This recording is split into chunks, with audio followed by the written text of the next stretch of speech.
So let me ask you this, because it's not often have your caliber of talent being interviewed on a sickness, but Billboard, you know, you like you said, you coming from the streets, you connected with all of these top guys on the blacktop, you know, making these moves and things like that. You go from the streets, you say not really knowing the music business, and then you producing these songs and you making Billboard charts, these albums. Yeah, it's crazy, man. I know what you're saying. I had my foot in the major side of the music game and one foot in the independent side of the game. So I was learning both at the same time. Believe it or not, I think Sibo, he debuted at number 4 on Billboard with one of these albums. And I didn't really realize how big that was until that happened, you know, because stuff I did with Tupac, of course, it ran on the Billboard charts for so many weeks. I mean, I got a Writers of the Year award for Keep Your Head Up. You know, they considered the music that I contribute, because I did a lot of, it was some work putting that one particular song together. You know, I think one of the hardest, and I won't say one of the hardest, but one of the most challenging productions I had to do, because I was out of my element. I wasn't even working on my own equipment. So I was grateful to see that it hit the chart. So when Sibo hit the charts, I was kind of shocked, because that was an independent record. You know, it had independent push behind it. It wasn't like a Time Warner or Interscope or nobody like that behind it. It was AWOL Records. You know, the nigga that thought I didn't even have a car, he the one that got behind that record. But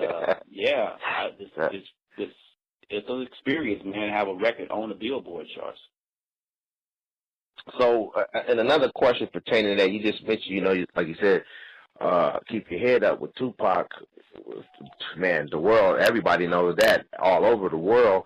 So it was one of your most challenging records. So my question is, how was that? I mean, you said it was challenging, but how challenging was it coming from, you know, a little bedroom studio or garage or however you had your setup at your mom's house to having to go do big production work for a major label? Well, the one good thing about it, I had experience in the big studios, because when we was doing the 415, that's where we were recording, and we was recording in big studios. So that was the one good thing. So because we did the record in L.A. at a studio called Echo Sounds, and man, I was comfortable. I was all good in my zone, in my element, until DJ Pooh and Yo-Yo came into the studio. They was working on a record for her new album, and Pooh was doing the same sample that I was using. He was using the same sample that I was using for Keep Your Head Up. He was using for Yo-Yo. And then that's when the pressure kicked in. Or kicked in heavy, because, you know, Pac heard the song, was like, man, I need this. They doing the same sample. So we got to make ours better than theirs. Ours got to be a hit. We got to make it a hit. You know, and that's where, you know, because DJ Pooh, man, I mean, this dude was already